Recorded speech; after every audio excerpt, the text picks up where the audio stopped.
So let's kick the day off with a conversation that's not just about artificial intelligence, but about intelligence amplification.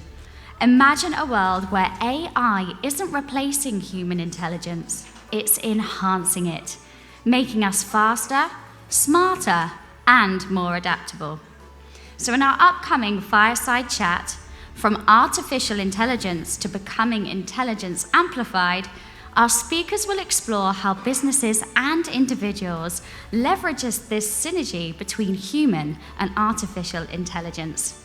So please join me in welcoming our speakers, Dr. Sam Saman, the founder and CEO of TheoSim Corp, Eric Belinda, the CEO and founder of KickData AB, and Ahmed M. Ammar, the VP of Commercial and Expansion at Labs Logical Applications for Business Solutions. Please give them a big round of applause.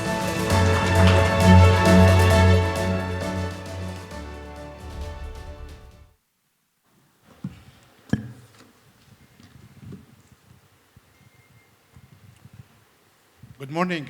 Hello, everyone. I'm Sam Saman. I'm the author of the book, The Singularity of Hope. It's a book about the role of humanity in an AI-dominant future. It's a best-selling book.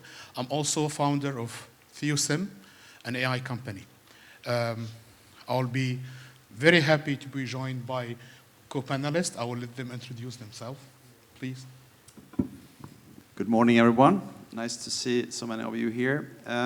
My name is Eric Bolinder. I'm the founder and CEO of KickData. KickData has a platform, learning management platform, AI-based, that we help individuals, teams, and organizations to move themselves into the world of AI, being enhanced in productivity, and it's an amazing time we live in, since everything is new. It's basically, I called 2 years ago ChatGPT launch as year zero, and I think everyone should look at themselves in terms of that. So that's what we are aiming for now when we are in the year zero. Hello and welcome everyone. I'm Ahmed Ammar. I'm the vice president responsible for the commercials for a company called Labs Logical Application for Business Solutions, which is an SAP partner specialized in implementing business applications in corporates and big companies. And it does make sense, as just Eric was just mentioning, during the time that we live in right now, AI is a part of the business applications. It's not anymore fearing of missing out using the AI. Right now, it's a part of the business, part of the acceleration of the business cycles, and how you do the operations, automate the tasks, and all of that business operations. Right now, it's evolving to be something integrated inside most of the business applications that we do. So we are living it a lot right now during our implementations. So back to you, Sam. Yes. So I will start by talking a little bit about how AI has changed the landscape. I think 70% of professional people today are using ChatGPT or something like ChatGPT. And my question to you, I will start by a very simple question, because I think myself, ChatGPT is a great app, but it's not a business app. So what will be your take on this? I will start with you. I would say that ChatGPT have put the power of AI into the public domain and to the individual on a scale that we couldn't imagine a few years ago. We have seen AI a lot during the last couple of years from big corporations and organizations using AI. But when the individual got the hands of it, I think everyone was amazed the first time we saw it. And as you said, it's not a business application. I loved ChatGPT for 15 minutes, and then I noted down 15 things I wanted to improve, and we improved it in our K3.io platform. But making it just application that is more usable, even though ChatGPT is a fantastic use. But it's basically going to the church priest sitting in a booth, and you have to talk to him. You don't really work yourself, but you have to ask him, and he has already the answer, and then you go out and do the business application. So we're trying to change that. But the headline of today's topic, how we turn it into amplified intelligence, I think that the key word here is to moderate the output from ChatGPT, because ChatGPT is like a Mustang, it's like a horse. You have to have reins on it. You have to have control, the HI, human intelligence, or UHS, human stupidity, I don't know. But you have to have humans moderating, so you know and can steer this vehicle, this wild horse, to sit in the saddle with reins. So that's my take on it. I totally agree that it's not a business application. ChatGPT, it's like the same day that you have discovered Google.com. It's a great search tool. It's a great way to be introduced to the how the AI is thinking and how it is replying, how your inputs are influencing the replies, how if you ask for a way in a way, you're taking a total other answer than the other way around. So that's new during the search, because you're used to the normal searching on Google just with very small prompts. We were not used before ChatGPT. We were not used to be putting a full input for the computer. We're just putting an idea, and Google, okay, that's what you're thinking about, and you search and research and using that for the people in general, it's fantastic. It's enabling, it's empowering a lot in terms of consumers in general, tech consumers. I mean, for all the people, it's a fantastic tool, but it has proven itself wrong in a workplace. In a workplace where you are a specialized business in terms of industry, specialized industry, or cross industry, no, it has failed a lot in terms of security, in terms of reliability, in terms of efficiency, in terms of everything. Because whenever it comes to business, you require speed, you require right data, you require right analytics, you require confidentiality, you require collaboration on multiple control levels, and that's not in ChatGPT. That cannot be found in ChatGPT. In fact, I will go back now to one of the major things we are talking today, which is intelligence amplified. I will tell you something. We human learn different from the machine. The machine, you need a lot of data, a lot of sessions. We human, we learn with love. In fact, it's the love of the babies for their parents and the love of the parents that start this process in early humans, even later in life. If you like something, you learn it quickly. And we struggle to learn things that we don't like. But we go farther. We have the abilities as a human to make decisions without knowledge. We call that intuition. And the irony, most of the time we are right. And with time and education, it becomes an educated guess. An educated guess can take you very far. I call it as a term in my book, not amplified augmentation. I call it human AI augmentation. It's an approach where you use AI and human intuition, educated guess, to amplify your intelligence. So I will formalize two questions for you guys. First of all, how you think as expert in your domain, we can combine this power in us, human intuition, with tool like ChatGPT to perform well. And second thing, what do you think the future of business tools when we want to combine human intelligence to get intelligence amplified? Please, Eric. Say the first question again. Okay. Because I will answer the last one. Go with the last one. how we get business tools to incorporate intuition, our human abilities, with ChatGPT to amplify intelligence. I see the ChatGPT as giving every human in a school, organization, or team, or as an individual, an assistant, a tutor, a butler, doing things. But you have to be in charge, and you have to use everything you said of the intuition, and because sometimes you have an intuition that ChatGPT is wrong in facts, but sometimes you want the wrong in facts. You want the fiction. When you want ChatGPT to go writing a proposed business contract, you don't want facts. You want it to draw an outline, helping you. But as an assistant, you're not. You are in charge of the assistant. The assistant gives you suggestions, but you are in the power and in charge. I don't know if that answers your question.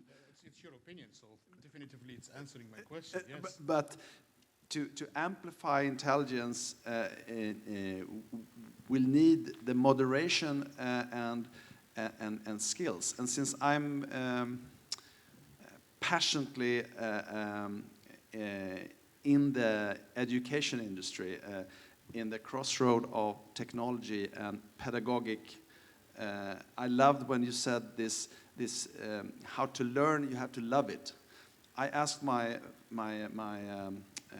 best friend in school. He had the best grades, and I did not have the best grades all the time. I was not bad, but I struggled with some subjects that I found boring.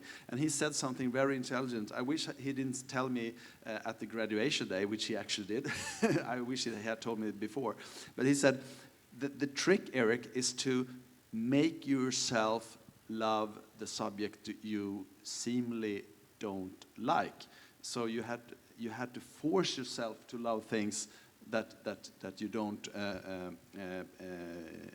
think you like in the first place, whether this is chemistry, math, or languages and so forth. I struggle with French, and I hate to say this was so bad. My teacher was a sadistic creature. He really hated the students, and that affected my love for French. So he said that my French was like diluted water. Think about that a minute. And still I love France, so I should learn it, and I can still learn it because of the AI tools now available for everyone. So it helps me amplify the learning process, and we've seen so many areas where AI helping us forward. So let's say they're doing 85% of the job, and then you have to do yourself the last 15 or 5 or 2%, depending on the task and the context. What's your take on it? My opinion during the journey of life in general, while you're taking the experience and putting intuition into action, or learned intuition, as you mentioned, educated intuition. During this period, you are not it's like a cook. It's like whenever you're having something cooked, and it takes the good time to be ready. I think that's going to be used with the AI in the combination. And putting a practical example in life in general, whenever you're seeing this kind of prompt engineering happening from a new fresh grad or a student who's doing that, he's doing it in a machine way. He's doing it in an educated way. It's a very structured way, completely correct. And if you're not trained to do any prompting, and you're just reading it with your experience in the topic that you want to be having an answer for, you're going to do a better prompt than a better output from the prompt that you're putting, better than the one that's structured and being put on the table. So I would say that the shimmering of the knowledge and experience in life in general, and the topics that you loved. I had your same experience in French. I had it in physics, unfortunately, because practically I liked physics a lot. In the books, no. Till this day, I hate it when it's calculation. When it's imagination, I'm okay with it. So it's more or less the love. You're a more makes, practical guy then. yeah, yes, I'm practically yes. Till this moment, for example, if we're talking electronics, I'm really good when it comes to doing it in action. When you're planning it, everyone in the whole world is better than me. Whenever you're doing the plan, but whenever you're having the device and you're telling me audit it, I can tell you, okay, the problem is here. We need to fix this. We can do this 10x by doing 1, 2, 3, 4. But So you are using your superpower to the maximum, which is intuition. Yeah, You are an intuitive person. exactly. Exactly. The intuition is going to be the answer for this, because I love it. I love how it's affecting the world, how the physics work in general. That's how.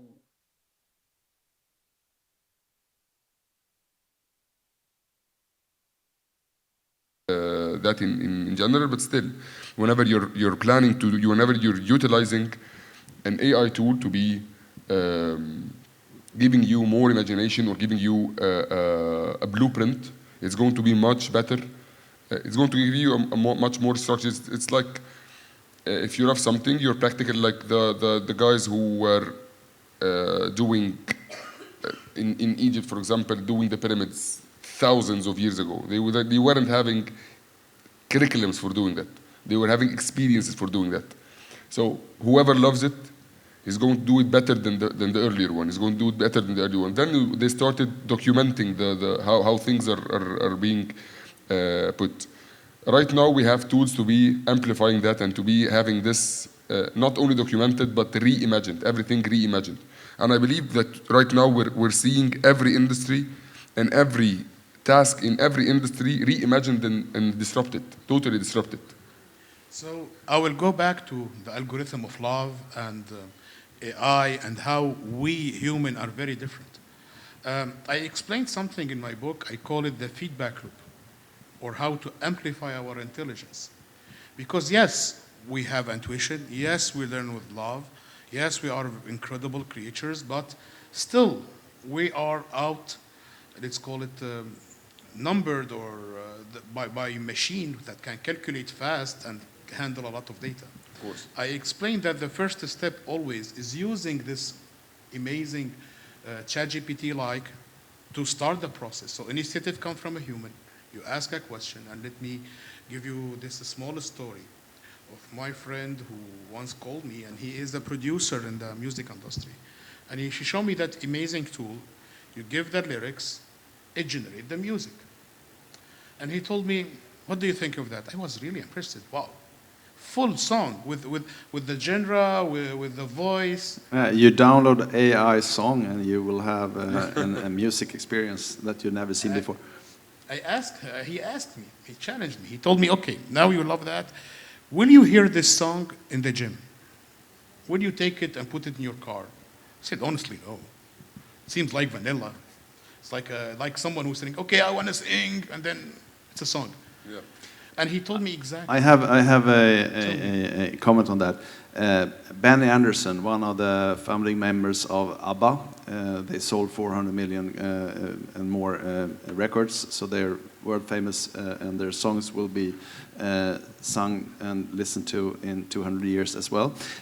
But he said that he can, with his ear, differentiate if the AI has created the song and not. I beg to differ.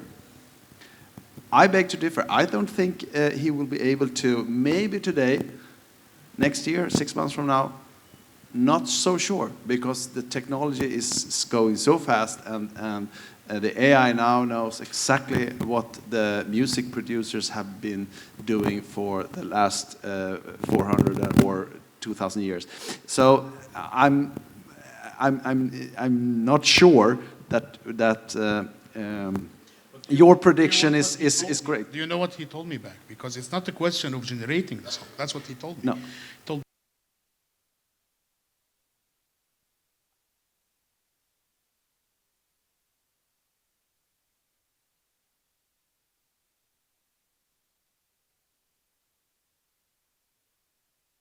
wants to create something that people connect to. So AI give him ideas. He composed then something totally agree in that. emotionally will connect with people. That was his answer. This is the amplification. So I agree with you that it will create more and more sophisticated, let's call it, music pieces. But to make it a song that people connect with, you need this human, you need that executive that understand the fans. I hope understand you're people. I hope you're right. I hope you're right. I'm just saying that Benny Anderson was very convinced that he can differ. You said the magic word, hope. Hope is that it's the word that no algorithm can understand, but we human, we understand it very I'm easily. sure some of you out here are very worried and thinks that this worries about it. Media always portray new things as worry, and you should be cautious about the negative side, and we can discuss the negative side for hours here. I'm very future optimistic. In education, AI is the best tool ever created, and it will create a lot of things. Having that said, caution is to be said. But the AI in itself will create us humans. We will understand all the things that Dr. Saman here says about love, intuition, real-time meetings. All of this is so much more precious and valuable now, and will be even over the time. Let's compare the internet and the AI. I was very active when the internet came along and saw what was going, and I did a video tutorial that was a bestseller in Sweden with 435,000 copies sold in a country with 9 million people back then. Introduction to Internet, it was called. So I was aware of where the wave was going then. It's exactly the same, because now we are using internet on an hourly basis around the globe, even in the smallest village in Africa, right?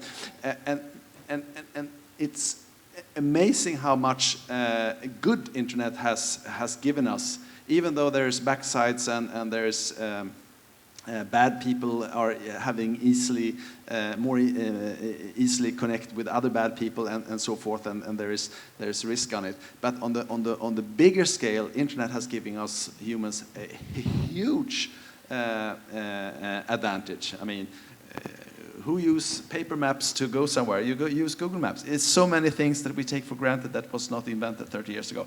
And 30 years from now, AI will be used even more for everyone. So saying that we have to be cautious in schools using AI and so forth, just go into it and use it. It decreases the stress level for teachers tremendously, knowing that suddenly the teacher has 30 tutors in the classroom helping every student along the way. But back to this emotion and love and hope and everything that makes us human. In the age of AI with robots and everything coming along, and we don't really know where this is going, because in comparison to internet, that basically started 1993, 94 when the web browser came. We are in the year 1996. We have Microsoft. Microsoft knows what this is going, and they are investing in it heavily, just like they invested heavily in the information highways, as they call it. I was speaking to Bill Gates back in '96 from the floor of a stage like this. My microphone goes like this. I was speaking to Bill Gates like this, right? It was very funny. And he's told about the information highway. We are in the 1996, but we have no Amazon yet. We have no YouTube yet. We have no Wikipedia yet. We have no Google. We might have Alta Vista, and then we have Google, right? But we have so much ahead of us that will do amazing things for us. Amazing things. And the disruptive time and being on the front line in the AI world is just amazing. And I had the chance to speak to this gentleman here 30 minutes before, and he has done amazing things, and I would like to go to his booth, and he has shown me. I've tried to do amazing things like video2quiz.com. You take a video, you paste it in and then you draw two things, and after 30 seconds you have a full test on any video out there. On your own video you can upload, or on YouTube you can be certified on any video, creating a course within 30 to 60 seconds. Amazing. So it's an amazing productivity boost that we are seeing. And I'm sitting here on the stage using otter.ai. After this, I will have a full summary of what we have spoken about. And otter.ai is a tool I use every day on every Zoom call when we are getting the summary super quick. So AI is everywhere and should be everywhere. I would suggest you to go to educate yourselves 15 minutes a day about AI. If you're not there yet in the mindset and putting the year 0 to 2022, you are among those blockbusters, Kodaks, Nokia that didn't adapt to the future, because this is where we are heading. Blockbuster was killed by Netflix. Nokia was selling 80 million pieces of mobile phones in 2006, 2007, 2008. 80 million. And then smartphone came and they didn't adapt, right? So it's the same with your business. All of you here are doing different things, and you have to look at yourself. How do me personally, our team, and our organization, our enterprise adapt to the new world that's arising? And you do it now, because the wave are coming, and you will be much better off starting today than in the future. I will go to Mr. Ahmed, and I want your take on intelligence amplification, but also on the point he said from how we need to invest in AI for ourselves and our companies. Please. Actually, I see it from a different perspective. From my end, mainly I'm talking my whole experience is based on business applications. How to amplify the impact on the businesses, on corporates, how to maximize profits, how to increase revenues, how to minimize costs. That's how things are set up in my mind. How to make data mean something. How to make that's the mindset that I come from during the whole industries that I work in, the whole companies that I've been a part of foundation or been working. So mainly what I see right now from the AI perspective, it's not about the generation. It's not about how to generate from AI something, because the exponential speed that AI is moving, it's going to come to a semi-human somewhere in time between a couple of years, 3 years, 5 years maximum. It's going to be very near to a human creation in terms of no emotions, just information thing. So it's going to reach there. So ABBA are not going to be any one of them. He's not going to be able to recognize an AI. He's going to be able today, but tomorrow he's not going to be able. I'm sure of that 100%, because of the because how it's generated, but the iterations that are happening from the knowledge behind what is the how is that packaged, how is that data, how is that AI formulated to be serving a cause. For example, when we're talking education, it makes perfect sense to be utilizing AI for autonomous learning. Perfect sense. Because normally teachers and doctors are not having time to be able to evaluate and assess 30, 40, 50, 60, 100, 2,000, and sometimes more than thousands per class or per subject or per topic. That's impossible to be assessed. So an AI agent can assess this. But An AI agent is an amplification of power of this professor. So as good as the professor is, AI is the the AI is going assistant. to be as good as his professor, as his teacher.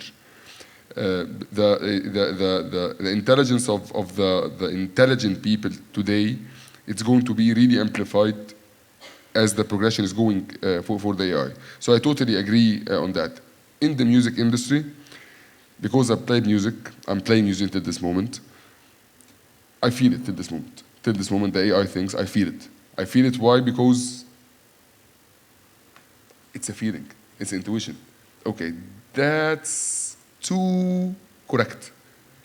That's not supposed to be correct to this. That's not supposed to be at this speed. That's not supposed to be, that's So not far. normal. Okay, that's good, that's really good. That's catchy, that's super catchy, but it's too catchy to be correct. So this is how things are coming in the AI It's a today. little bit about the consciousness of AI. We are discussing when we are at AGI, right? So when they have consciousness, they will have feelings. Yes. Love But is not a feelings. again. And if they have feelings, they would do music much better than today. Then. Yeah, but if you see, for example, a handmade Iranian carpet, and you're comparing it to a perfectly machine-made carpet, which one would your eyes go to? The machine-made, not the human-made. But if you are experienced in the carpet business, It's the crack in the walls that let the lights in. No, in fact, he just explained the loop I'm talking about. Yes. Because AI can give you a lot of information to your hands in a fraction of a second. But it's your human intuition, and let's call it educated guess. You pick what you love. That's what you said, right? It's the human ability. An educated guess and what you love. Not here, we are not talking sexual love. We are talking the love of what you do. So you said the example of the music is amazing because, hey, this one will work with my fans. This one will not. Yeah. How you know? You know because you have this superpower of intuition and you are because you've applying. done it, you felt the stage. Exactly. You felt it. Exactly. And this is the mix because it does not need to stop here. Why I call it a feedback loop. You can resend that to the AI and it will generate you another one and continue this loop. And in this loop, what's amazing, AI can learn. This loop can improve your AI. But while AI will gather data, you will gather wisdom. And this is not quantifiable. What's wisdom, right? It's what you are saying exactly. It's the ability to make a judgment without really having data. So you are telling me, and this is also a big debate, that let's improve the machine and one day it will emerge. This is wishful thinking. Yeah. We need to understand, we need to be modest and say, honestly, we don't know how to code intuition. We don't know. We don't know mathematically how to write this algorithm of intuition. And I have a guess, I'm not the only one, I'll be modest. There's a lot of people who are saying maybe it's a quantum algorithm. It belongs to another kind of computer. Maybe our brain is a mix of computation and quantum, but this is a discussion for another day. Today it's about intelligence amplification. You have to have your morning coffee to discuss that. Sorry? We have to have the morning coffee to A very discuss strong that. one. A very strong one. And we have to have some people who are specialized in that maybe, right? You mentioned consciousness, and there is a lot of new research that will tell you we didn't scratch the surface of how the human mind works. And with all modesty, because people call it sometimes the same name, like they call it learning algorithm, maybe it's the same. No, it's not the same. We learn with love. We just spoke how love and like and let's call it influence our learning things. But there is other things that we don't understand. We have no clue. So I will go to amplification. I will tell you before we talk about a machine that will think, and if we are so obsessed by replicating human intelligence, I think we have a way, and it's making babies. Yeah. Right? Yeah. Let's make the new babies, the new generation, super intelligent. Let's amplify their intelligence. And you said something about education. Why AI is not in education very early? I have a 2-year-old Because they're very twins, and they're they very can type. conservative. They can type, but they cannot write. Exactly. But it's still in our society, we still give them a pen and start by learning how to write before Having how to type. the pencil license, then the pen license. He needs to be licensed for the pencil, but he can't type. But AI can help emotional development as well. Last week I was at an event in Stockholm. I come from Stockholm, I'm from Sweden. And this lady, she created an app, a Tinder for people who don't get connections on Tinder. So they have a AI based relation with, so they hook up with AI augmented persons, so everyone had a chance to meet. So it's called a Babe, BAIBE .app. You can look it up, but it's amazing. So her passion was to help loneliness, to amplify with AI, to help all these people who are rejected, who are depressed due to the fact that they didn't found someone, and maybe that is the first step. I don't put any argument, but that was her passion, and she was very passionate about it, and helping to overcome shyness and being able to feel the joy of emotions and love and all the things that make us human. And you can have an argument about it, but it's. But that's a very good example, by the way. An example of that AI will help emotions as well. Yes, and education, for example, I was standing with a professor last year here in Dubai in October in GITEX during the Global Tech Summit that's happening here in October. He was talking. He was specialized in education, and it was mainly they were doing that was no, it's not last year. It's like 3 years ago, and it was they were utilizing the AI for the segmentation of how are the children supposed to what's the best way to be educating the same curriculum in 5 different models or 5 different ways. One of them is musical, one of them is based on shapes, one of them is, I don't remember the name, you're the professional in the education part, but I think there are 5 different ways to be learning the same book, knowing the same things in 5 different ways, and they are going to know the knowledge, but the way they love it, not the way they are supposed to be learning because it. Because we are humans and we are different, and we are learning different things with different tools. Some Yes. of us learn by looking, some are reading, Yes. some of us need more hands-on to feel the skills and to use the motor skills. emotional And if you have a tool intelligence for this, to learn. and if you have an AI tool for an autonomous tool helping you as a professor or as a teacher to be doing this segmentation for you, you're going to have 5 separate classes in the same classroom doing the same curriculum, having the same people learning the way they love it. And simply they are going to learn it, correct.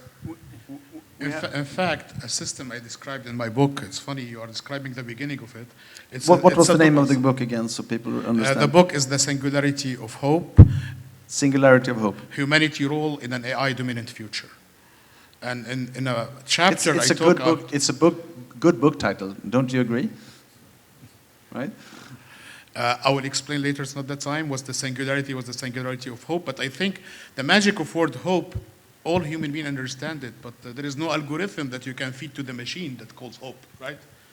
But we all understand. Well, there is an infinity. The infinity thing. The infinity yeah, thing, it's hope.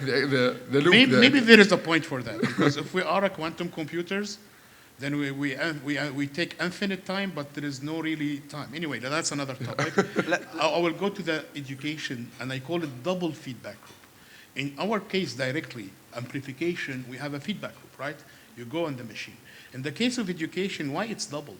Because you have an AI for the professors to figure out how to use AI in education, and their interaction with this AI in the same way, hey, I propose, I want to teach this and that for this levels of people, and help me craft it and help me do the courses, but then you will have an AI for a student that will be doing adaptive learning.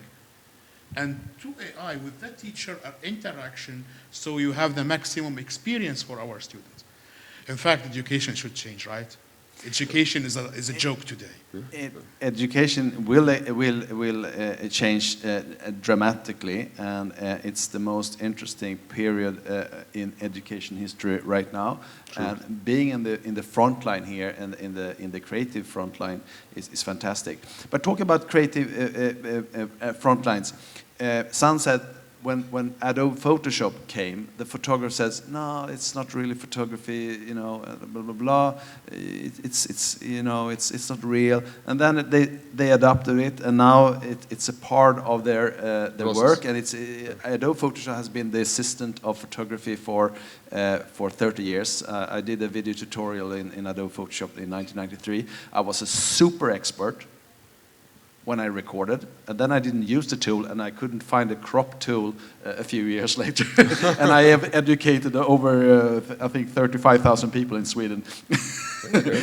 They see me as an expert, but I was an expert at the time when I recorded, and then a few years back, I didn't unterhalten in Deutsch. I didn't practice it, and when you don't practice the knowledge, you lose it, right? So. The last thing I want to say is we have three different paths of where AI is going. Is it going to be the R2-D2, as we discussed, an assistant, a little funny thing in the Star Wars movies, right? Or is it going to be the Terminator, something that will be evil, knowing that they are more powerful than us, that we have created something more powerful and then eventually will destroy us? There's a lot of debate about that. Or will it be like Matrix, the AI will be smarter and use us as a tool for their own purposes, just like we use cows or sheep for our own benefits, but we are superior to I that. love this question. Let us three. address it to the audience. What do you think? What will be, in your opinion? I'm future nostalgic. I think the future will be better. I think we will still thrive and be cooperative with AI. But I read and I listen to all the people who are super worried. You should listen to them as well, but don't let these people's mindset and these people's conclusions derive you from the fantastic power of AI and amplify the intelligence that you deserve. I would love if anyone from the audience can comment on question. Please, can you give her please? In my opinion, the truth is in between. I think as in the digital revolution and the industrial revolution, this will also be some kind of a revolution.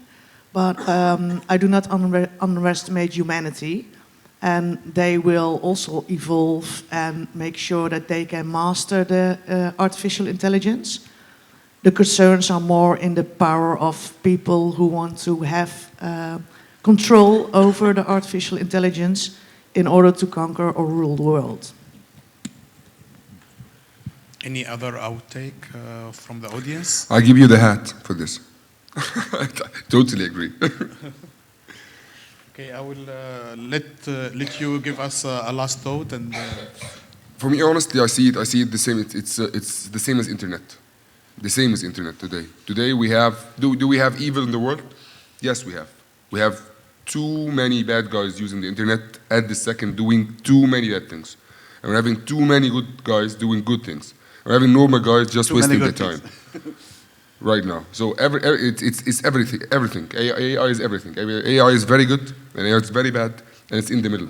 So it's going to be a fact. It's going to be a thing that is going to be your helper, and it's going to be your enemy, because you're going to be quarreling with your kids, to be stopping this, and you need to be doing something practical instead of asking. You need to be doing this. You need to be studying this. You need to be loving this more.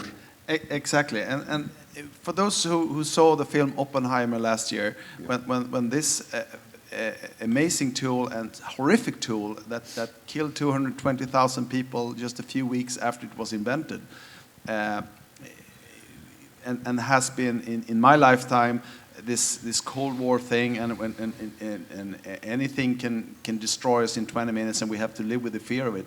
But think of all the fantastic power it has created for 80 years in the nuclear carbonide-free service around the world. Without the Swedish 12 nuclear powers that was launched between 1965, when I was born, and then launched in 1972. We have had fantastic power and fantastic use of it. The same with AI. We will find means to destroy the bad with AI with good forces using AI. So it will be a countermeasure of. I'm optimistic because there will be super bad things and super bad threats, but there will be some forces using AI to counter them. Just like we have virus in computers going in, we have antivirus. And so that the yin and yang, or whatever, the good and bad will find a balance in the age of AI, in my opinion. And with this optimistic message, I will thank our panelists. It was a great discussion. Thank you for being here and listening to us.